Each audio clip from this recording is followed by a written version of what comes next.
Hola, muy buenas, ¿cómo están ustedes? Es un gusto estar aquí de nuevo con Nicolás Pérez para tener otro de estos diálogos que solemos tener. Mi nombre es Gustavo Romero y vamos a hablar en esta ocasión de Dios. ¿Cómo estás, Nico? Muy bien, Gustavo, ¿cómo te va? Aquí, bueno, hablando de ese tema que ya lo habíamos planteado en otras charlas que digamos que lo íbamos a hacer y bueno, hoy es el día y ojalá que podamos disfrutarlo primero nosotros y luego los que nos escuchan. Sí, seguramente. Para mí siempre es un placer hablar con vos, así que por lo menos yo lo voy a disfrutar seguro. El concepto de Dios del que vamos a tratar la mayor parte de la charla, creo que va a ser el concepto del Dios de las grandes religiones monoteístas, cristianismo, el judaísmo y el islam. Es un concepto relativamente nuevo en la historia del pensamiento occidental, eh, y es el concepto que utilizan hoy en día los filósofos de la religión cuando quieren discutir la naturaleza de Dios, que es un poquito a lo que vamos a apuntar por la mitad de la charla. Pero ese concepto se origina, digamos, de una manera particular y no, es un poco extranjero o venido de afuera de la tradición de la cultura griega, que es la que genera la tradición occidental a la cual nosotros pertenecemos. ¿Vos cómo ves esa digamos, relación entre las distintas concepciones de los dioses en la antigüedad? Es interesante lo que planteas porque ese concepto de Dios, digamos, el concepto de Dios que vamos a tocar, que es el Dios básicamente digamos, de la parte semita, digamos, mediterránea, ¿no? En donde aparece primero en el judaísmo y luego se va transformando en las otras religiones monoteístas. Es un Dios que se crea más o menos aproximadamente hace 1500 años antes de Cristo. Sin embargo, el concepto de Dios que está primeramente presente en la tradición clásica griega, en donde se gesta la filosofía y los primeros físicos, es un concepto de Dios mucho más antiguo, que tiene aproximadamente entre 5000 y 4500 años antes de Cristo, y que este concepto de Dios, como lo veremos, es mucho más afín a la filosofía que a la religión, digamos, a las grandes religiones monoteístas que van a venir después. Y este concepto de Dios es un concepto que ha sido, digamos, planteado, creado, explorado por algunos pueblos antiguos que hoy en día nos llegan a nosotros con una denominación que ha ido cambiando con el tiempo, pero que básicamente podemos tratarlo como con dos grandes denominaciones que significarían más o menos lo mismo, que son por un lado una denominación moderna, que es la de los pueblos indoeuropeos, y una denominación un poco más antigua, que se les llama los pueblos arios, porque derivan de una palabra que es Aryans, que es como se llamaban a sí mismos esos pueblos, ¿no? Y la palabra Aryans tiene como ecos en Irán, por ejemplo, o en Eire, en el caso de Irlanda. O sea, esos pueblos indoeuropeos son como la cuna, la base de donde surgen la mayoría de las lenguas que luego van a poblar hacia abajo Pakistán y luego la India, y hacia arriba Rusia y hacia la izquierda ya prácticamente toda Europa. Esos pueblos indoeuropeos se ubicaron entre el mar Caspio y el mar Negro. En la época formaba parte, digamos, de los Urales y debajo de eso Persia, ¿no? Y hoy en día estamos hablando de Rusia, de Georgia, Azerbaiyán y ahora Irán. Esa zona que está entre esos dos lagos, en esa zona. Bueno, entonces por eso es que se llaman indoeuropeos, porque también está entre Europa y Asia, ¿no? Esos pueblos desarrollaron un concepto de Dios que es un concepto mucho más, digamos, surgido de la experiencia, de lo empírico, o sea, de cómo ellos miraban el mundo, cómo se presentaba como tal, y a partir de ahí hacían una serie de deducciones con los cuales llegaron a este concepto. Que esta es una de las cosas que quiero señalar, por eso es que la filosofía sigue este camino, el camino de primero observar la realidad y a partir de ahí deducir cómo es ella y no simplemente inventarse algo porque falta, ¿no? Que es lo que va a ocurrir después. Eh, Estos pueblos indoeuropeos no tenían una cultura escrita, por lo menos no ha sido descubierta, pero sí Los pueblos que vinieron un poco más adelante de esto, estamos hablando de 1000 años después, más cercano a nuestra era, hablando de 4000, 3500 antes de Cristo, se formaron una serie de escritos que se conocen hoy en día como los Vedas. Estos escritos de los Vedas recogen como esa tradición de los pueblos indoeuropeos, y ahí el concepto de Dios es un concepto monoteísta, en el sentido en que Dios es una sola cosa. Y uno dirá, pero ¿acaso las religiones hinduistas no tenían muchos dioses? Sí, tenían muchos dioses, pero esos dioses, ninguno de ellos creó el mundo. Son dioses simplemente internos que tenían como regiones del universo, pero que ninguno de ellos fue un dios creador, ya que ellos hablaban de que el único dios real, verdadero que existía era el todo, digamos, la presencia del todo, de lo que después en filosofía podía llamarse el ser, ¿no? Y este dios tenía un nombre que era el Brahman, ¿no? El Brahman era el todo, lo que existía. Esta concepción del dios como el todo fue pasando a las religiones primero védicas, luego al hinduismo y luego al budismo, ¿no? La idea que sería como la tercera transformación más importante. Pero lo que quiero señalar aquí es que esta idea de que lo que existe existió siempre y que lo que existe es Dios, y obviamente Dios no va a dejar de ser porque siempre existió y nunca va a terminar, es una idea muy filosófica, porque como decíamos, partíamos de la idea de que existía algo y eso que existía estaba allí, era evidente que existía. Por lo tanto, no podía plantearse la cuestión de la nada, porque la nada no existía. Digamos, en ninguna parte nosotros veíamos algo que podíamos llamar nada, siempre lo que veíamos tenía ser. Por eso que los indoeuropeos decían, bueno, el Dios es todo lo que existe. Esta idea entonces es la idea primera sobre la naturaleza de Dios, que podíamos identificarla como el ser de Parménides, o como la physis griega, o como hoy en día, desde un punto de vista ya más científico y filosófico, el universo, ¿no? Todo lo que existe y nada más. Entonces, Permitime sí. una pregunta ahí, Nico, relacionada precisamente con esto que está diciendo antes que continúes.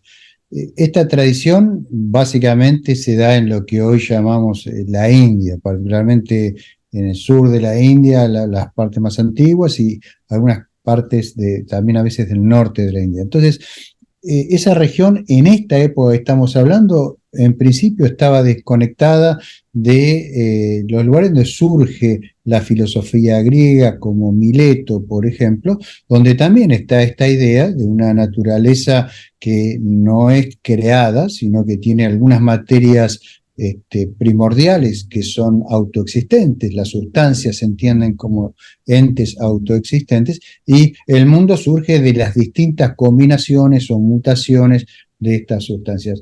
Tradicionalmente, o por lo menos yo entiendo que los vasos comunicantes entre Oriente y Occidente se establecen a partir del periodo helenístico con las conquistas de Alejandro de Macedonia. Entonces, ¿cómo pensás vos que estas ideas que acabás de mencionar pueden haber llegado, si es que llegaron, porque hay algunos autores que lo ponen en duda y piensan en un surgimiento simultáneo en estas dos regiones separadas del mundo, estos conceptos de un universo que no es creado, sino que es existente desde siempre, y que simplemente se trata de un paso del caos al cosmos, al orden? Sí, claro, hay varias propuestas, digamos, con esta idea de que pueden haber surgido distintos focos, que estos distintos focos llevaban como esta idea preñada ya del universo como lo todo, o podía haber sido un solo foco, que surgiría de estos pueblos que eran entre, digamos, prerrusos, digamos, ¿no? Entonces son ahí de los kurdos, y que esos pueblos kurdos fueron lo que fueron llevando hacia la parte digamos, de Mileto, de toda la zona que es hoy en día Grecia, que serían a partir de los pueblos kurdos, y los pueblos más abajo de los kurdos, que hoy sería Irán, lo que era Persia antiguamente, fueron los que fueron llevando el mismo mensaje hacia la India y hacia Pakistán. Entonces, por eso que las tradiciones fueron los kurdos para un lado, digamos, para la parte izquierda del mundo, y los que estaban debajo de esos pueblos kurdos fueron hacia la India y hacia Pakistán. Entonces, esa es una idea de que generalmente este rastreo es un rastreo filológico, o sea, no hay escritos desde un punto de vista arqueológico, o no hay descubrimiento arqueológico, sino que hay un estudio de las lenguas, o sea, cómo las lenguas que habitaban el sánscrito original, que luego se expandió en la India y en Pakistán, con las lenguas kurdas y las lenguas luego que van a florecer en las lenguas que son europeas. Y se ven que tienen raíces comunes de palabras y de fonemas, y que esto es lo que los identifica como los mismos pueblos, digamos, el hecho de que hablen como lenguas primitivas que tienen la misma estructura fonética, la misma estructura gramatical. Entonces los indoeuropeos no serían un pueblo que tiene como un origen arqueológico o histórico, sino más bien un origen lingüístico. O sea que yo llamo indoeuropeos, o los autores llaman indoeuropeos, a los pueblos que tienen lenguas parecidas. Y aunque nos parezca raro, el sánscrito se parecería mucho a los lenguajes de los kurdos y luego los lenguajes europeos, ¿no? Entonces, esto es lo que lo hace la conexión entre uno y otro. Obviamente que la otra hipótesis sería que surgieron, la misma idea surgió en distintos pueblos, pero parece que no hay tanto apoyo de esta idea, aunque sí los plantean algunos autores. Que creo que la idea más establecida es esta, que los pueblos kurdos fueron hacia un lado y los otros pueblos hacia otro, y las lenguas son son los vasos comunicantes, llevando la misma idea, esta idea de un Dios, digamos, identificado con el universo, con el todo, que luego en la filosofía va a florecer. Y ahí está el enganche con la filosofía, ¿no? El hecho de que la filosofía surge en los pueblos de Grecia con esta cosmovisión, con esta forma de ver la realidad mucho más antigua, y ahí de que hay un pensamiento racional filosófico sobre un trasfondo un poco más religioso, si se quiere, sobre el mismo asunto. Entonces, ¿cómo trasladar las categorías religiosas a las filosóficas? Fíjate que ahí hay un punto interesante en lo que decís, porque Mileto precisamente era una ciudad de tránsito, de comercio, donde llegaban las caravanas que venían de Oriente y donde se embarcaban para ir al resto de las colonias jónicas que tenía Grecia en el Asia Menor, y también a las islas del mar Egeo, ¿no es cierto? Entonces, bueno, es razonable pensar, aunque no haya evidencia empírica directa, de que además de, digamos, una transmisión del lenguaje por motivos meramente comerciales, algunas personas también llevasen un poco las ideas que había en Oriente a Occidente, ¿no? Lo interesante también, perdón, es pensar que la conexión entre Oriente, digamos, Oriente antiguo y Occidente, que en realidad eran los mismos pueblos, no es solamente por el concepto de Dios, sino que si uno investiga otros conceptos, por ejemplo, el qué es el bien, qué es el mal, o en qué consistiría la salvación, por ejemplo, del ser humano, son conceptos que también se manifiestan en las dos culturas, tanto en la filosofía como en la cultura indoeuropea. Rapidito nomás, por ejemplo, el bien y el mal en la cultura indoeuropea, esta originaria, estaba dada por la lucha contra el deseo y por la lucha contra la ignorancia.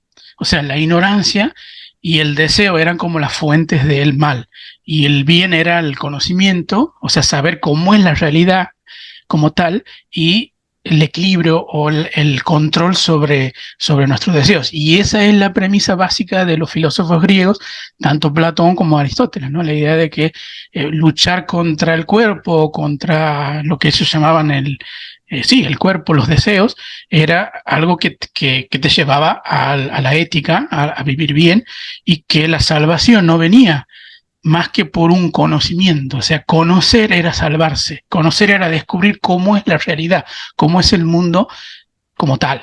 O sea, Bueno, fíjate que esa parte es muy distinta a la judío-cristiana, que la salvación ya no es un conocimiento, sino es poner en otro, digamos, en un Dios, toda esta idea.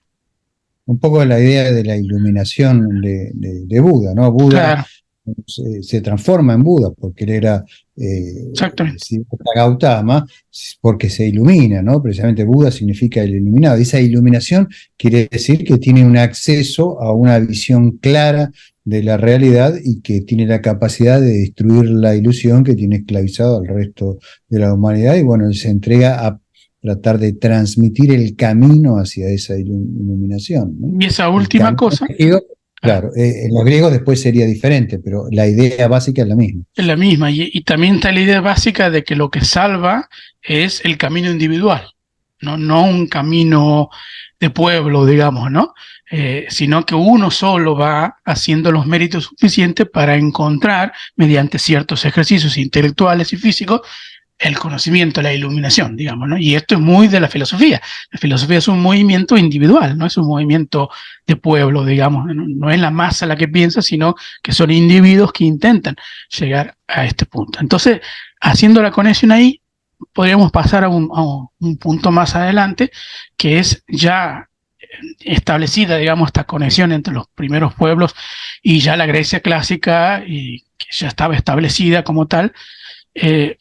¿Cómo ves vos cómo sigue el concepto de Dios con respecto a al panorama que se presentaba en Grecia, con otras sectas que comenzaron a aparecer, digamos, en el mismo lugar de pensamiento? ¿Cómo crees que sigue ese concepto? Mira, yo creo que un punto crucial, mucho antes de que aparezca el cristianismo, está en Platón, porque en los griegos los dioses aparecen dentro del mundo, no son seres que están fuera del mundo, sino que son parte del paquete del mundo. Esos dioses tienen pasiones, tienen sentimientos, tienen, por supuesto, poderes suprahumanos, actúan normalmente en el mundo, incluso pueden interactuar con los humanos, y en la religión griega y también en la religión romana son utilizados muchas veces para, a través de mitos, expresar metáforas con contenido moral y ético, ¿no? Como lecciones de vida, por decirlo de alguna manera. Ahora, quien, digamos, reemplaza esta idea de múltiples dioses en la filosofía griega por la idea de un dios único es Platón. Eso lo vemos claramente, por ejemplo, en el Timeo, pero también en otros escritos, como en la República, donde él habla de un demiurgo, ¿no? Ese demiurgo, esa idea de un demiurgo, que es el formador del mundo, no es el creador en el sentido de una creación a partir de la nada, sino que es el que al caos le impone un orden, es un formador. El demiurgo es un formador y para formar utiliza el material preexistente, un material imperfecto, y él forma el mundo en función de el mundo verdadero, el mundo de las ideas, un mundo puramente no material, ¿no es cierto? Inmortal, eterno, digamos, no inmortal, perfecto, un mundo donde no existe el cambio. Y él produce con este material imperfecto, el demiurgo, el mundo material en el cual nosotros vivimos, que es una pálida imitación de ese mundo real trascendente al cual tiene acceso el demiurgo, ¿no?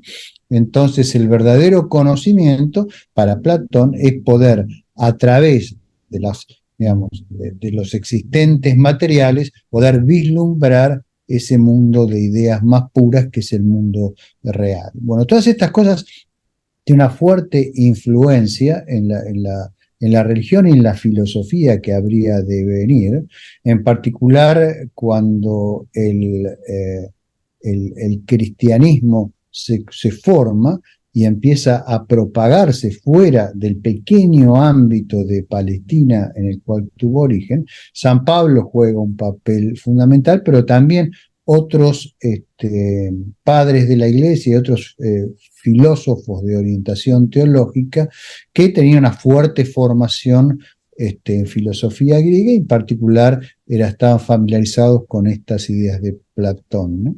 Entonces imprimen un poco estas ideas dentro de la teología cristiana. En el Antiguo Testamento, el Dios de los hebreos es un Dios que crea el mundo imponiendo orden al caos, también como el de Platón. Pero en el siglo II empiezan a aparecer controversias con otras sectas que se empiezan a generar a partir del siglo I, son los gnósticos, ¿no? Los gnósticos, digamos, tomaron las enseñanzas de Platón a través de Plotinio y otros neoplatónicos, mucho más al pie de la letra, Y ellos comienzan por un rechazo del mundo. Ellos empiezan mirando el mundo y no les gusta lo que ven y lo rechazan. Entienden que el mundo es algo que no debería ser, que es algo, digamos, malvado en sí mismo, y asocian la materia, lo material, a el mal. Y entonces concluyen que, bueno, eso no puede ser el fruto de un Dios infinitamente benevolente, lo cual es un razonamiento lógico bastante razonable. Y entonces atribuyen la creación del mundo no al verdadero Dios, sino a un demiurgo, pero a un demiurgo defectuoso, a una especie de impostor, ¿sí? Y lo identifican a ese demiurgo con el Dios del Antiguo Testamento, mientras que el Dios del Nuevo Testamento es un Dios superior que no se ha rebajado a la acción sobre la materia, sino que simplemente creó un universo de, bueno, hay muchas sectas gnósticas y diferentes versiones, pero básicamente un universo inmaterial, despojado de este elemento corruptible, maligno, que es la materia. Y es maligna porque está afectada por el cambio, y el cambio lleva a la muerte y a la destrucción. Entonces, en el gnosticismo hay un fuerte rechazo del mundo material, hay una fuerte condena al Dios del Viejo Testamento, y hay toda una visión esotérica del Nuevo Testamento, en la idea de que Cristo fue en realidad un enviado del Dios verdadero que transmitió en forma secreta, ¿sí?, una doctrina esotérica a algunos discípulos, en particular a Juan, que después lo irían propagando a algunos iniciados. O sea, el gnosticismo a lo que aspira es al conocimiento de esa doctrina secreta, que lo que en principio, de acuerdo a ellos, permitiría es seguir este camino de iluminación del que hablábamos al principio. O sea, a partir de una acción humana y no de una gracia divina, trascender los límites de la carne y llegar a tener un alma inmortal. Porque para los gnósticos, el alma en sí, digamos, el espíritu que mueve a los seres humanos no es inmortal, pero se puede generar esa inmortalidad, esa trascendencia a partir del camino de ese conocimiento para iniciados, esa gnosis. Bueno, todo esto, claro, pareció una herejía muy grande para los cristianos ortodoxos, que también se estaban empezando a estructurar en el siglo II, y entonces se producen fuertes controversias del lado de los cristianos, tanto Tertuliano como San Ireneo de León atacan fuertemente las doctrinas gnósticas y las atacan con éxito. Para el cristiano, es el mismo Dios el que al mismo tiempo crea el mundo y también lo redime, ¿sí? O sea, identifican al Dios del Antiguo Testamento con el Dios del Nuevo Testamento, y bueno, después lo van a identificar también con el Redentor. Esto se le llama la economía de la salvación, ¿no? Identifican todo en una sola persona, y después, bueno, siguen agregando cosas como vamos a ver dentro de un ratito. Pero básicamente lo que ellos rechazan es que si ahora es el único Dios, y ese Dios es perfecto y Él es benevolente, la materia no puede ser algo maligno.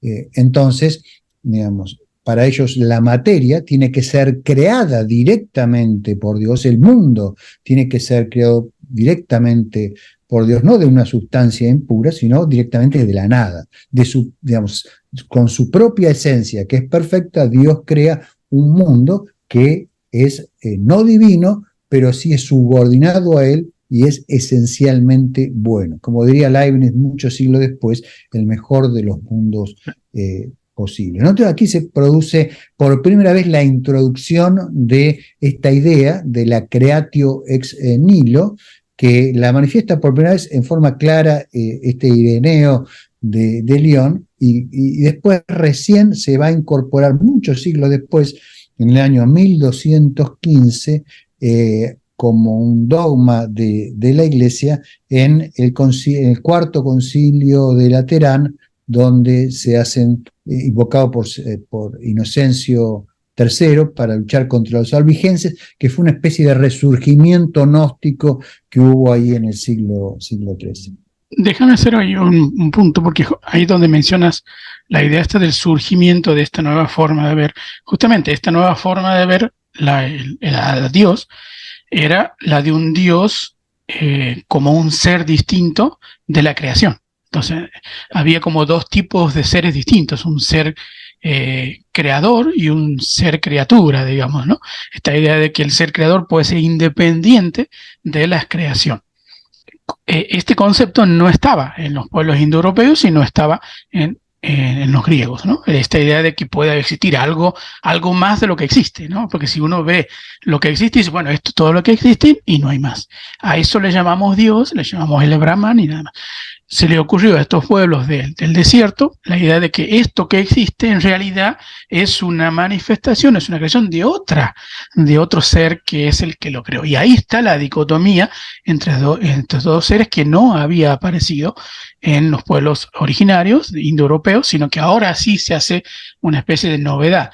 Pero 1500 años antes de Cristo, cuando este concepto antiguo era mucho más primigenio. Y ahí se cuela la nada, ¿no? Esta idea filosófica que no tiene mucho sentido desde un punto de vista filosófico, porque es necesaria para que haya un creador y una creación. Tiene que estar antes la nada. El universo tiene que venir de la nada y se empiezan a complicar solos con esta idea.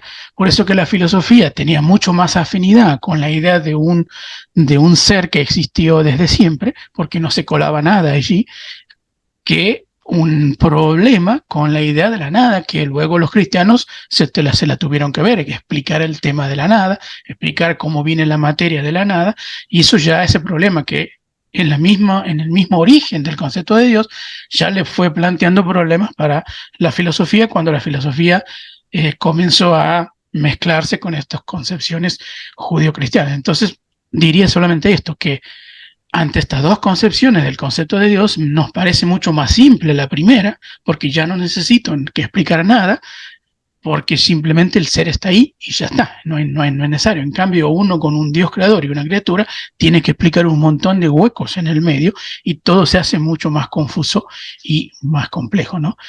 Por último, los gnósticos serían como que han recogido de ambas tradiciones algo, ¿no? La idea de un creador del mundo, que venía de la tradición semítica, y la idea de la salvación como un conocimiento, que venía de la tradición indoeuropea, cosa que los cristianos ya no gnósticos ya no lo tienen. Para los cristianos, nosotros no nos salvamos por el conocimiento, sino por la fe en un Dios, que es algo totalmente distinto. Y Buda es como el tercer camino, el tercer estadio, que ya ni siquiera necesita de un Dios. El camino del budista básicamente es un camino de salvación individual sin ningún creador, sin ningún Dios al cual apelar, sino solamente con un camino que uno adelanta o atrasa de acuerdo a lo que hace en su vida, ¿no? Entonces ahí tenemos como una tercera vertiente. Sigamos entonces, sí. Una notita a pie de página de eso que decís. Es muy interesante la motivación de los gnósticos para introducir estas ideas y también, digamos, la reacción del cristianismo ortodoxo para, digamos, que explica por qué introducen este concepto de la nada. O sea, la motivación de los gnósticos esencialmente es proponer una teodicea, o sea, una explicación del mal. O sea, para el gnóstico el mal es irreconciliable con un Dios benevolente. Entonces, el mal tiene que venir de una creación que es defectuosa, de un Dios que es un impostor. ¿Acaso en algunas formas del gnosticismo incluso es un ser malvado? Y el Dios verdadero tiene que ser otra cosa. En cambio, los cristianos, si quieren reconciliar a el Dios del Antiguo y el Nuevo Testamento, entonces deben de alguna manera decir que la naturaleza, que la materia, que el mundo no es maligno como proponen los gnósticos, sino que es creado por Dios. Y si es creado por Dios, tiene que ser creado de acuerdo a la naturaleza de Dios, que es benigna, y lo crean. La única forma de hacer eso no es a partir de un material preexistente que solo Dios puede modelar, pero no puede generar, sino a través de una creación de la nada. Y ahí entonces aparece la nada y les deja un enorme problema a los cristianos, que es que se quedaron sin teodicea, explicar el origen del mal, que después ahora podemos ir un poquito a eso. Bien, antes de seguir con el tema más adelante, quisiera mencionar algunos libros para que, bueno, pudieran leerlos, sobre la primera parte que hablé sobre los pueblos indoeuropeos y cuestiones que tienen que ver con estos conceptos. Le voy a recomendar un libro que es de Alain de Benoist, que es un francés, que se llama este, Indo-European in Search of Homeland. Es un libro que justamente trata todos estos temas de quiénes son los pueblos indoeuropeos, cómo conocemos de su existencia y cuál es su este, injerencia en la historia. Si quieren leer un libro que no está en inglés y que es también muy bueno, es Los indoeuropeos y los orígenes de Europa, de Francisco Villar, que cubriría la parte, digamos, en castellano de esto que estoy mencionando. Y luego, un poquito más filosófico, el libro de Stephen Laumakis, que se llama An Introduction to Buddhist Philosophy, en donde están estos conceptos de Brahman, estos conceptos de los viejos conceptos de los indoeuropeos, pero luego ayornados al budismo, que también es muy interesante. Con esos 3 libros se podrían cubrir, y otros más, por supuesto, toda la primera parte de mi exposición. ¿Cuáles serían tus recomendaciones para la segunda parte? Respecto a la parte tuya, yo agregaría un libro más, un libro muy viejo, pero que creo que es muy bueno. Es un libro de Rudolf Otto, que era un especialista en filosofía de la religión, que se llama Mysticism East and West. Entonces él compara, ¿no?, sistemáticamente, digamos, la evolución de las ideas en Oriente y en Occidente, y toca muchos de estos puntos que vos estuviste mencionando. Respecto a lo que yo comenté, bueno, en cuanto a los gnósticos, es fascinante todo lo relacionado con los gnósticos. Hay una literatura bastante vasta. Para el que quiera, digamos, leer un libro breve y extremadamente bien escrito y fascinante, le recomiendo el libro de Jacques Lacarrière, de Gnostics, que es este librito que está acá, que es brillante, es muy, muy bueno. No es un libro que haga una reconstrucción histórica, sino que presenta las ideas generales en las cuales se basa el gnosticismo.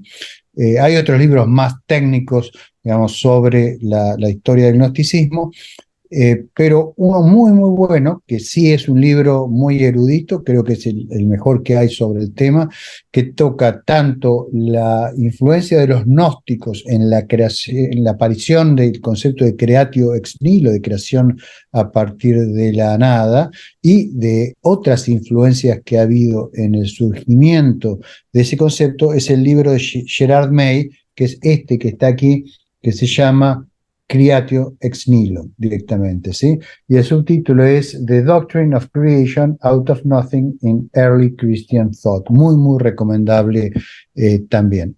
Y quisiera advertir contra un libro, que es un libro de Paul Copan y de William Lane Craig, que se llama Creation Out of Nothing, que trata en forma muy, digamos, poco erudita estos problemas, seleccionando frases sin un debido análisis filológico del hebreo antiguo sobre supuestos fundamentos a la idea de la creatio ex nihilo ya en el Antiguo Testamento. Ese libro está muy desacreditado, pero como William Lane Craig, digamos, es muy leído por mucha gente, bueno, sugiero alguna precaución si alguien toma ese trabajo, más allá de encima después de las cosas que dice respecto a la ciencia.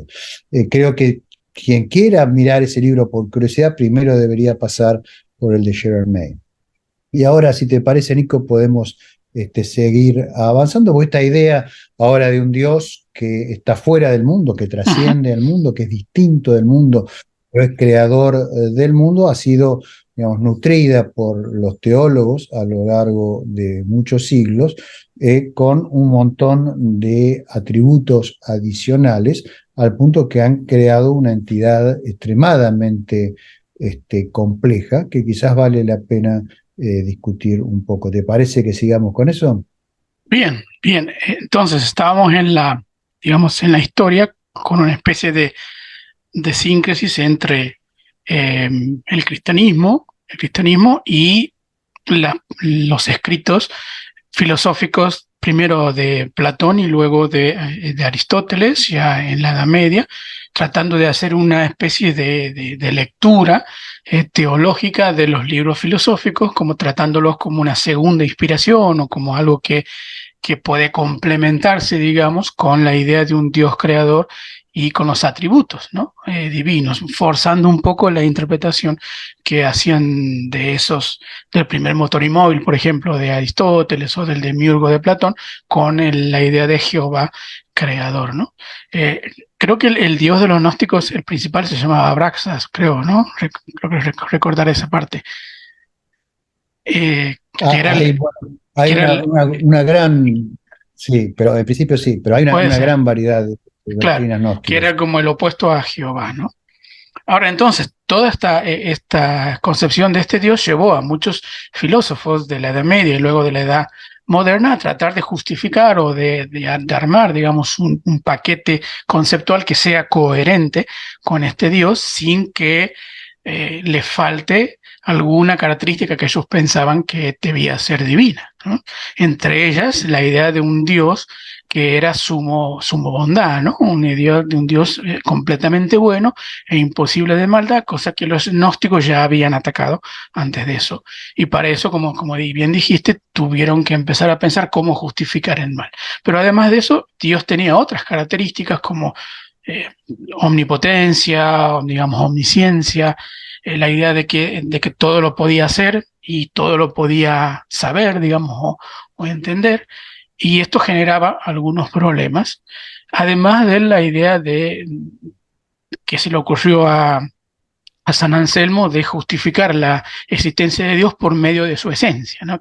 Sería como las primeras aproximaciones al concepto de una prueba ontológica de la existencia de Dios. Entonces tenemos como varios problemas, el problema del mal, el problema de la reconciliación entre la omnipotencia y la omnisciencia, porque si Dios sabe todo, entonces el ser humano no puede elegir, no tiene libre albedrío, sin embargo el libre albedrío también era un requisito del ser humano, entonces ¿cómo podíamos digamos, hacer una coherencia entre esos dos conceptos, además del que el mismo concepto de omnipotencia tiene sus problemas, y el problema del mal, que dejamos planteado con los gnósticos y los cristianos, que de algún modo Leibniz intenta, eh, re, digamos, reconciliar, y otros más, como Malebranche y demás, ¿no? Entonces, ¿te parece ir a uno en particular como para comenzar? Sí, de hecho, la lista, digamos, de atributos divinos, o que los teólogos han ido atribuyendo a Dios a lo largo del tiempo, es extremadamente larga, ¿no es cierto? No se agota en esto que son quizás Lo los más más comunes, importante, porque claro. incluyen, claro, incluyen la perfección, la inmutabilidad, la trascendencia, la inmaterialidad, por supuesto, la omnisciencia, la omnipresencia y la omnipotencia. Además, la idea de que es eterno, después si querés podemos mencionar qué es lo que un teólogo entiende por eterno. Lo que mencionaste respecto a San Anselmo, que es necesario, que es un ser necesario, o sea, su existencia, digamos, su esencia implica su existencia.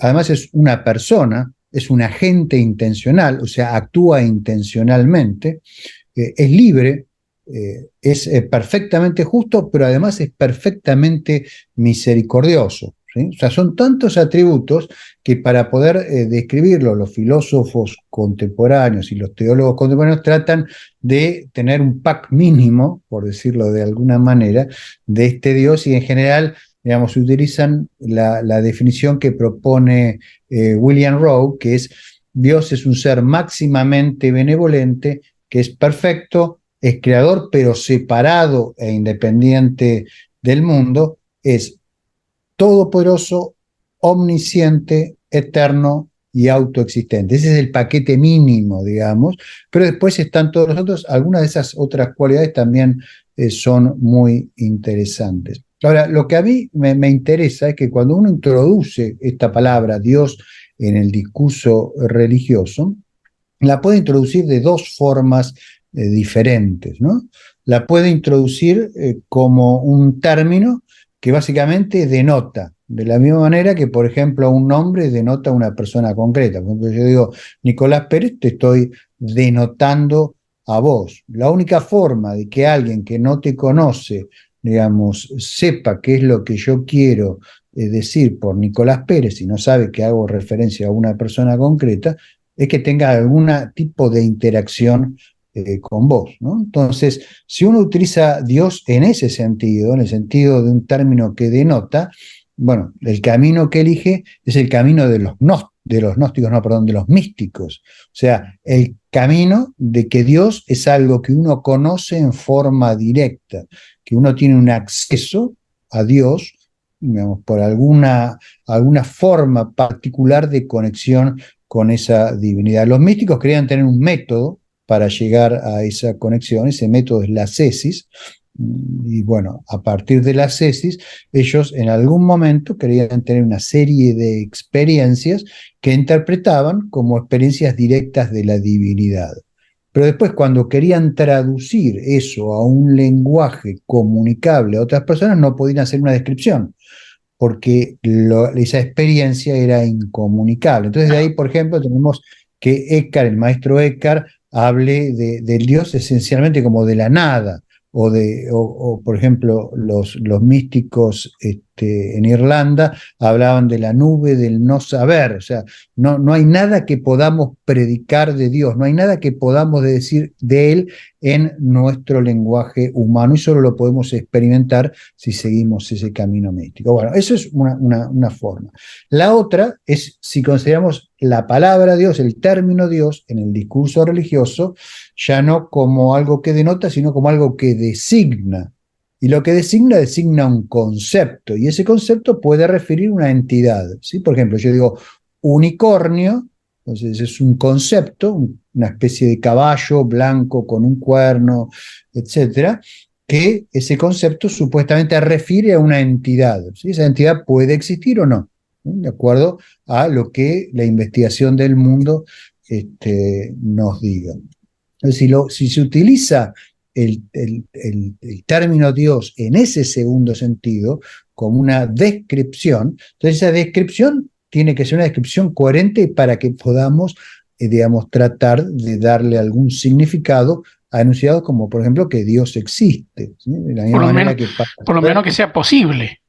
Claro, de la misma manera que para poder ver si es posible o no que existan los unicornios, primero tenemos que poner de acuerdo que los atributos que le estoy asignando, las propiedades al unicornio en mi descripción tienen algún sentido, ¿sí? Porque yo te digo, un unicornio es un triángulo que tiene 4 lados y tiene un cuerno, digamos, vos no vas a saber cómo proceder en el mundo para tratar de obtener alguna evidencia para favor de ese unicornio, porque lo que acabo de decir no tiene ningún sentido. Puedes demostrar que es contradictorio, ¿sí?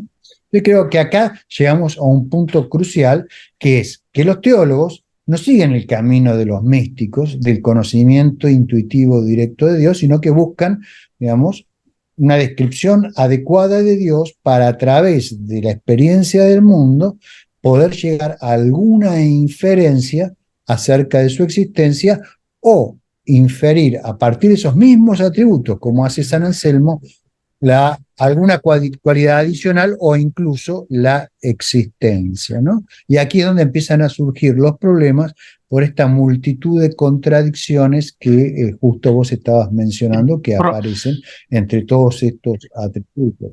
Problemas que me parece a mí que es de la reunión de dos tipos de formas de pensar que son disjuntas, porque ya dijimos que llegar a un concepto de Dios mediante el análisis de lo empírico, que es la forma filosófica, digamos, de empezar a pensar estos temas, no va a llegar a plantear conceptos como de perfección o de suma bondad o de omnipotencia, porque esos conceptos no pueden ser deducidos a partir de lo que existe, ya que ¿qué significa ser perfecto? Parece ser un concepto vacío, que no denota nada. ¿Qué significa ser suma bondad? Todas esas cuestiones me parece que tendrían sentido solamente si es que uno se los apropia de un modo místico, pero no de un modo filosófico, porque de un modo filosófico sí o sí va a tener que ser coherente entre lo que se ve, digamos, desde un punto de vista empírico y lo que se puede inteligir que sea coherente lógicamente. Y cuando estas dos cosas no van juntas, entonces surgen los problemas. Entonces, que me parece a mí que los teólogos empezaron ya mal, empezaron intentando justificar un Dios que no podía ser justificado ni desde lo empírico, ni desde lo lógico, y sin renunciar a ningún concepto que le parecía que era de Dios. En cambio, si uno decía, bueno, uno lo conoce a Dios solo en su casa, razonando y pensando, ya está, no necesitamos explicar nada, porque la filosofía es lo opuesto a la mística, ¿no? La mística no puede comunicarse y la filosofía es básicamente comunicación de ideas, no tiene un conocimiento oculto, digamos que yo simplemente lo tenga y nada más. Entonces me parece que por ahí el método no los ayuda a llegar a lo que ellos quieren, que es un concepto de Dios totalmente coherente. Hay una pequeña nota a la filosofía, incluso la filosofía, si quisiera yo sentado en mi casa llegar a probar la existencia de Dios, no lo podría hacer por más que transforme muchos de estos atributos en cosas perfectamente inteligibles, cosa que yo personalmente dudo que se pueda hacer, porque en el fondo la existencia de nada puede ser probada por el mero razonamiento, ¿no? O sea, algo yo por medio del mero razonamiento puedo mostrar que un concepto es coherente, por ejemplo, pero no puedo demostrar que algo es existente, ¿no? Hay una diferencia. Y creo que los teólogos se fueron hundiendo mucho más, porque empezaron a tratar de dar definiciones adecuadas para estos distintos atributos, y esas definiciones, bueno, hacen agua, muchas de ellas por distintas razones, pero además si uno las considera en conjunto, son incompatibles. Entonces, si uno espera que la definición de Dios refleje los atributos de Dios, los atributos de Dios no pueden ser mutuamente incompatibles entre sí. Y ahí tenemos también otro gran problema de estos intentos de definir a Dios. O sea, desde este punto de vista, sin entrar en demasiado detalle, yo tengo una charla en este mismo canal de YouTube sobre todas estas contradicciones que pueden mostrarse entre los distintos atributos divinos. No tiene sentido repetir todo eso porque el oyente que quiera ir puede ir ahí y tiene montones y montones de argumentos. Pero creo que el punto a destacar aquí es que el camino del místico, por lo menos, es un camino más sensato, ¿no? El místico, digamos, dice tener un contacto directo con el ser divino y traduce eso en un lenguaje metafórico, puramente metafórico, que por lo menos ha llevado a un arte que es magnífico, ¿no es cierto? Uno lee una poesía de San Juan de la Cruz, de sus experiencias místicas, que en general venían después de largos ayunos y de largos periodos de privación, lo cual, digamos, si a mí me preguntan qué era lo que pasaba en su cerebro, yo lo que diría es que en esas condiciones, bueno, el flujo de neurotransmisores es seriamente alterado y se producen una serie de experiencias que él interpretaba a posteriori, cuando recuperaba una cierta normalidad, como experiencia directa de Dios. Pero eso le permitió crear un arte que realmente es extraordinario, ¿no es cierto? Y yo creo que, digamos, mucho del arte religioso, que yo valoro mucho, yo he dedicado mucho tiempo a estudiar el arte religioso, surge de estos sentimientos, ¿no? Entonces creo que hay una componente valiosa, pero que se pierde en la teología filosófica, ¿sí? Lamentablemente. Lo que me gustaría destacar es una apreciación un poco más personal sobre todos estos intentos que tuvieron los teólogos de algún modo, por medio de la razón y por medio de la filosofía, sostener estos conceptos que muchos de ellos son contradictorios, que era como la división entre un Dios, digamos, que necesitaba ser creado o justificado como posible, y el Dios en el que ellos creían. Quiero decir, una cosa es porque estamos hablando de cristianos, digamos, de gente que creía en un Dios personal, que vino a la tierra, que caminó entre los hombres, que hizo milagros, que se murió y que se fue al cielo. Bueno, ese Dios es muy distinto del Dios que ellos presentan para intentar decir que existe. O sea, es como que le van sacando todos los atributos que son falsables, que pueden constatarse como tal, para dejar un Dios un poco aséptico, un poco fácil de probar, digamos, en su mirada, pero en un Dios que ellos no creen, porque eso, cuando San Anselmo presenta el Dios de que no hay un ser capaz más perfecto que pueda ser pensado, es un Dios que yo creo que él no le reza todos los días a ese Dios, él le reza a Jesús, digamos, que es un ser que vino a la tierra, que murió y que nada de eso puede probar. Pero como no puede probar nada de eso, William Craig hace lo mismo en sus charlas. Voy a demostrar que es más razonable el teísmo que el ateísmo. Pero William Craig no cree en ese Dios que está planteando, cree en el Dios cristiano con todos sus atributos y nunca habla de ese Dios porque sabe que no puede probarlo de ningún modo y todas las pruebas filosóficas y científicas y lógicas van en contra.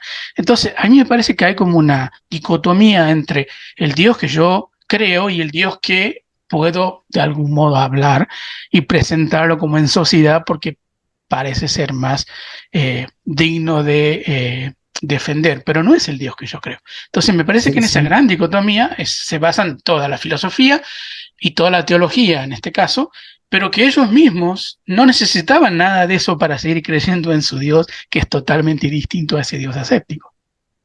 Sí, sin duda es así. De hecho, los intentos de mostrar al menos la plausibilidad de la existencia de Dios, como se lo llama, o sea, vienen en dos grandes ramas. Son los intentos de hacer argumentos a priori para esa existencia de Dios y lo que son a posteriori, ¿no? El de San Anselmo es el ejemplo clásico de un argumento a priori, donde trata de deducir la existencia de Dios a partir de su esencia. El argumento falla por una serie de razones, pero en el caso de que un argumento así tuviese éxito, lo único que mostraría es que hay un ser necesario, ¿sí? No que existe el Dios que es omnipotente, omnisciente, que tiene tres personas en una, que se materializó, que una de esas personas bajó a la tierra para redimir a los hombres, etcétera, etcétera, etcétera. O sea, como vos bien señalás, es digamos, un Dios reducido prácticamente a la nada, ¿no es cierto? Y lo mismo pasa con los argumentos a posteriori. Por ejemplo, los famosos argumentos que van, digamos, desde de Santo Tomás hasta, y que en realidad tendríamos que retrotraernos a Aristóteles, ¿no? Hasta William Lane Craig, por ejemplo, el argumento de Cálamo, o el Claro, argumento cosmológico. el argumento cosmológico, básicamente, el único que aspira a postular es la existencia de una causa del universo, nada más. El argumento falla por varias razones, pero identificar esa causa con Dios requiere un paso adicional que en ningún momento Claro, intenta dar, o sea, lo dejan ahí, aunque fracasan incluso en probar que el universo tiene una causa. Y lo mismo podemos decir de otros argumentos a posteriori, como argumento teleológico, el argumento o su versión moderna, el argumento del ajuste fino y otros argumentos que hay que son por el estilo, ¿no? Que muestran, en todo caso, si tuviesen éxito, mostrarían cuestiones completamente diferentes de las que ellos dicen demostrar. Y tanto es así que el último intento de argumento ontológico lo hace Kurt Gödel, utilizando lógica modal, como diciendo, bueno, yo simplemente voy a demostrar que es posible esto y ya está. Pero que sea posible no significa que exista. Entonces, a la final, uno puede aceptar que es posible que exista una entidad así, pero no se trata de probar si es posible, se trata de saber si existe o no. Y ningún argumento puede demostrar que eso existe. Entonces, por eso digo yo que digamos que los argumentos ontológicos nunca han convencido a nadie que no estuviera ya convencido de antemano de la existencia de Dios. Digamos, todos los cristianos creen en la existencia de Dios por otros medios, por fe, por misticismo, lo que fuera, y ninguno se convence por ningún argumento. Y si uno quiere hacer un argumento es simplemente por un intento de convencer alguien que no es cristiano y también falla. Entonces yo no sé para qué sirven los argumentos si ni siquiera al cristiano le interesa creer por medio de argumentos, creer por otra razón, y al ateo siempre lo está refutando. Entonces, ¿para qué están esos argumentos? Son o sea, como juegos mentales que terminan fallando, ¿no? Me Y gustaría los un... argumentos, Sí, sí, perdón, si los argumentos, una nota de pie también ahí, si los argumentos fuesen correctos o fuesen un canal adecuado para transmitir la existencia del Dios cristiano, no habría habido guerras de religión, no serían necesarias, ¿no es cierto? sería Porque se evidente, podría, claro. porque Sería evidente. sería dirimible a través del discurso racional y no necesariamente a través de aplastarle la cabeza a otra persona, ¿no? Exactamente. Y tampoco habría sido necesario todos esos argumentos si fuera tan evidente que Dios hubiera existido, ¿no? O sea, supongamos, el ser más potente del universo que crea todo, no es evidente. No es como la pregunta que le hicieron a Russell. Mire usted, si usted se muere, le preguntan a Russell, va a un cielo y se le encuentra a Dios, ¿qué le diría a Dios? Y Russell le diría que no tuve los argumentos suficientes para demostrar su existencia, que fue una falla de Dios no haber mostrado los argumentos suficientes y que la razón no podía llegar allí. Entonces me parece una buena respuesta, que es, bueno, ¿por qué nos escondemos tanto si no es tan evidente que esto sea así? Y si el camino es la fe, bueno, no tiene nada que ver con la razón, ¿no? Eh, ¿qué te parece pasar a otra parte ya para ir terminando, que sería como la parte más personal?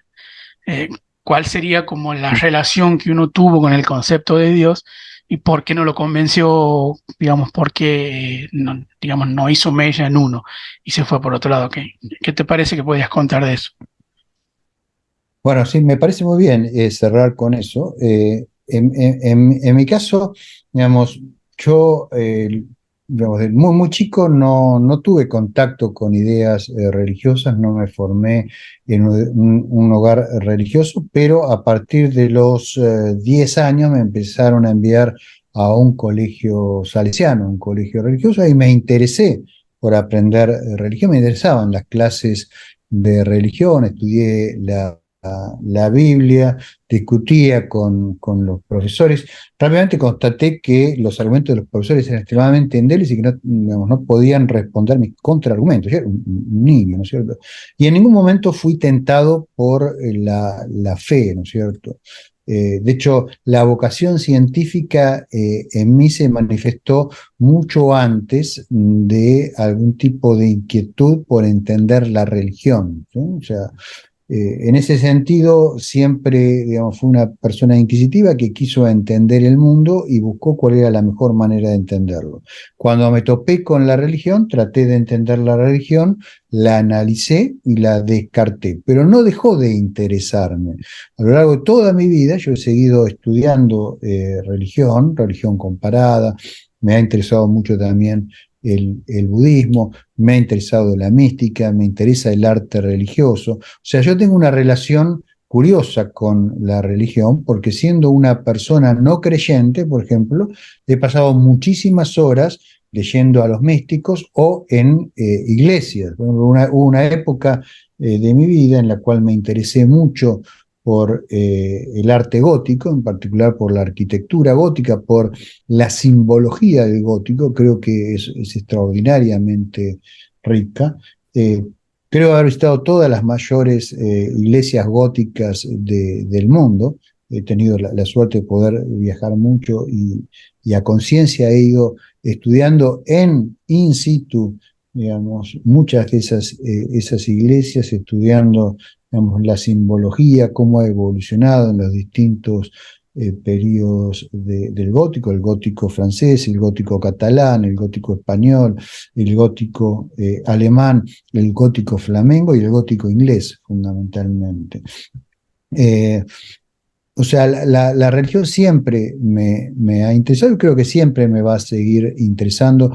La vida de los anacoretas del desierto, por ejemplo, para mí es fascinante. ¿Qué es lo que motiva a motivó a esas personas, ¿no? En el siglo II y en el siglo III a ir masivamente al desierto? En un momento llegó a haber unas 10.000 personas viviendo en vida ascética en los desiertos de Egipto y de Siria, ¿no? Y lo que los motivaba es lo que la Carrière en otro de sus grandes libros, que se llama, ¿cómo es que se llama? Los hombres ebrios de Dios, menciona, es una sed de infinito, ¿no? Es una especie de protesta contra las limitaciones de la condición humana.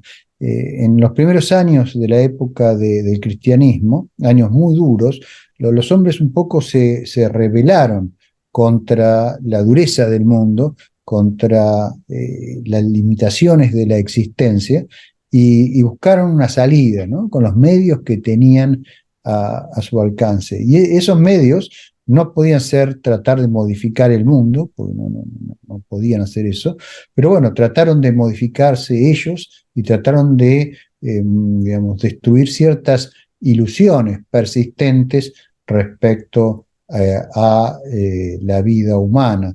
Los anacoretas y los místicos tenían siempre muy presente la idea de la muerte, ¿no? Creían que, digamos, quien piensa permanentemente en la muerte puede llegar a tener una clara conciencia de qué es lo que vale la pena y qué es lo que no vale la pena hacer en la vida. Y yo creo que hay muy buena sabiduría en algunas de las cosas que escribieron. Por ejemplo, yo permanentemente releo La imitación de Cristo, de Thomas de Kempis, porque creo que hay mucha buena sabiduría, y si bien es un libro escrito en una época muy posterior, está inspirado por la sabiduría monástica, que a su vez está inspirado en esos primeros anacoretas y en esos primeros místicos del siglo II y del siglo III. Entonces, bueno, he tenido siempre una relación estrecha con la religión, lo cual no me ha impedido ser extremadamente crítico con muchos aspectos de la religión y el papel que ha desempeñado en la historia de la cultura, pero también me ha permitido tener una visión más balanceada. Por ejemplo, estoy muy lejos de esa visión maniquea, de esa visión en blanco y negro de la Edad Media o del rol de la religión en digamos, la evolución de la cultura occidental después de la caída del Imperio Romano, ¿no?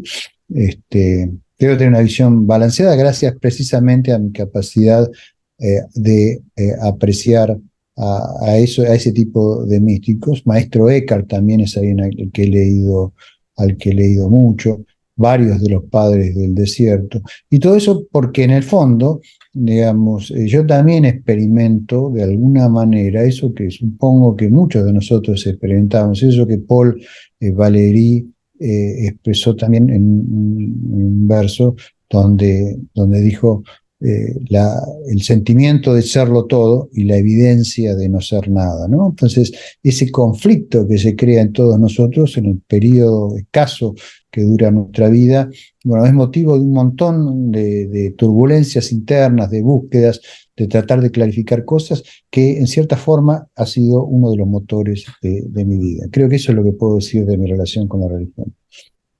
Bien, antes de contarte lo mío, quisiera recomendar el libro de Howard Mackey, El migrado del teísmo, en donde se analizan ahí los argumentos que no pudimos analizar por falta de tiempo y por estar en otros lugares. Si lo quieren repasar, están ahí casi todos los argumentos.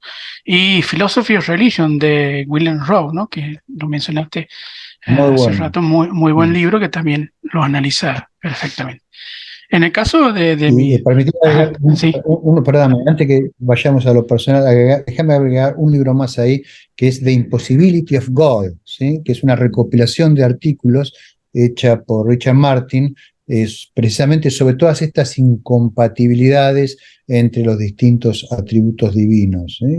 Es un libro más técnico, pero aquellos que, digamos, no le tengan miedo a la literatura filosófica, es muy recomendable. Bien, ahí quedará anotado. En el caso mío, digamos, yo nunca fui católico, o sea, no tuve una religión católica ni de chico, ni de adolescente, ni nunca fui católico. Sí tuve un periodo de unos 2-3 años de estudio de la Biblia dentro de una iglesia protestante, que es la iglesia Adventista Séptimo Día, que me sirvió mucho porque ellos son muy lectores y muy estudiosos de la Biblia, entonces a mí me sirvió para leerme toda la Biblia y saber, digamos, bien los planteamientos teológicos. También leí el libro del Mormón, leí hasta el Corán, y todo eso me dio. Pero lo que me volvió, digamos, a la idea esta de no creer en estas cuestiones fue lo de siempre, la filosofía y la ciencia, ya que yo leía filosofía y ciencia mucho antes de haber leído la Biblia. Desde muy chico leía los libros de Platón, los de Nietzsche, de Russell, y además leía ya divulgación de relatividad, mecánica cuántica, lo que encontraba de ciencia lo leía. Y luego eso fue lo que me volvió, digamos, al camino del escepticismo y demás, porque yo en una de las revistas de adventistas había me acuerdo claramente, hasta el nombre me acuerdo, un escritor llamado Lorenzo Baum, que escribía en contra de los movimientos de los astros y, y de la expansión del universo. Entonces yo cuando leí eso, digo, a ver, ¿cuáles son los fundamentos para decir que no hay expansión del universo, por ejemplo? Y bueno, cuando leí no pude creer lo que estaba leyendo. Y ahí donde me di cuenta que mi formación científica y filosófica dentro de esa comunidad religiosa era muy distinta y mucho más profunda, y yo podía ver y leer todos los argumentos y las falacias que estaban manejando, mientras que los demás, al no haber leído nada de eso, les cerraba por todos lados. Entonces eso a mí ya me terminó de salirme, digamos, como dicen, no se puede negar esto que es tan evidente por la religión. Entonces eso me terminó sacando de la iglesia, sacando de todos lados, pero fue un periodo muy chico de 2 o 3 años. Entonces de ahí volví al camino anterior de la filosofía y de la ciencia y todavía estoy aquí. Creo que ya no tiene retorno, ¿no? No es como que uno pueda decir, bueno, me vuelvo para atrás, me parece que no. Uno no puede desaprender o no puede dejar de dudar cuando ya lo hizo. Pero sí tengo la idea esta parecida a la tuya, que eh, la religión es un instrumento más que ha logrado la cultura, digamos, para canalizar ciertas ideas o ciertas moralidades que quizás desde otro punto de vista más primitivo eran muy difíciles de lograr por medio de la razón o por medio de la filosofía, no hoy. Por eso yo digo que la religión pudo haber servido en el pasado como canalizador de estas ideas, pero ya hoy en día es imposible que la religión tenga este apogeo que tiene, porque ya tenemos instrumentos para pensar mejor, como la filosofía, como la ética, como la ciencia, que ya no necesitamos. O sea, incluso siguiendo a Pablo, ¿no? Cuando era chico necesitaba para caminar gatear o tener muletas, pero cuando ya pude caminar y fue grande, ya no. O sea, ¿por qué sentido tiene seguir caminando con muletas cuando ya puedo pensar filosóficamente y científicamente? Entonces, siempre la idea que te pongo es la siguiente, ¿no? ¿Se puede conseguir algo que no pueda conseguirlo con ciencia y con filosofía, con la religión? O sea, la religión da un plus que yo pueda perderme si no me meto en ella, que no lo puedo obtener por medio de la ciencia y de la filosofía. Y creo que la respuesta es no. Si yo quisiera buscar cómo vivir mejor, tengo la ética, tengo la eudemonía, no necesito la religión. Si yo quisiera saber cómo es la realidad, tengo la ciencia, no necesito la religión. Entonces la religión hoy en día no me puede dar una sola manera de ver la realidad que yo no la pueda encontrar en la filosofía y en la ciencia. Y creo que con eso me basta para decir que no es necesario hoy en día la religión, cosa que quizás en el pasado podría haberlo sido, pero ya hoy en día creo que ya no, ¿no? Entonces en ese sentido me parece que si uno piensa racionalmente no va a necesitar tener la religión de su lado, y creo que si la tiene hoy en día va a perturbar o va a obstaculizar un montón de problemas que no tenemos tiempo de analizar, pero que lo sabemos, ¿no? Voy a mencionar hasta la guerra nomás, pero bueno, fanatismo y otras cuestiones de irracionalidad. Entonces, en ese sentido, creo que podría cerrar allí. Así que bueno, creo que estamos listos. Parece que sin ser una charla técnica, me parece que cumplió con nuestro objetivo. Sí, yo coincido que ha sido una buena charla, yo la he disfrutado mucho. Coincido con vos en que la filosofía y la ciencia pueden darnos esas cuestiones que la religión pretendió ofrecer.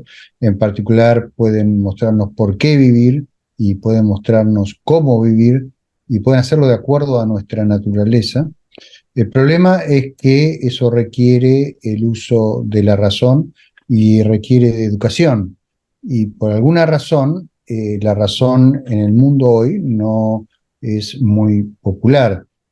Las religiones siguen siendo pujantes aquí y allá. Basta mirar Medio Oriente para ver lo poco que se ha progresado en estos temas.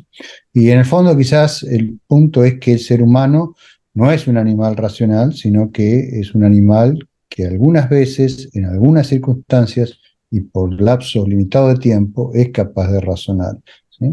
Y muchas veces prefiere no hacerlo porque prefiere una ilusión reconfortante a una verdad incómoda, ¿sí? Así que yo creo que ahí, aun si la humanidad ha de sobrevivir, hay un largo camino por recorrer. Bueno, creo que con esto podemos cerrar. Y bueno, nos vemos en otro diálogo, Nico. Muy bien, muy bien.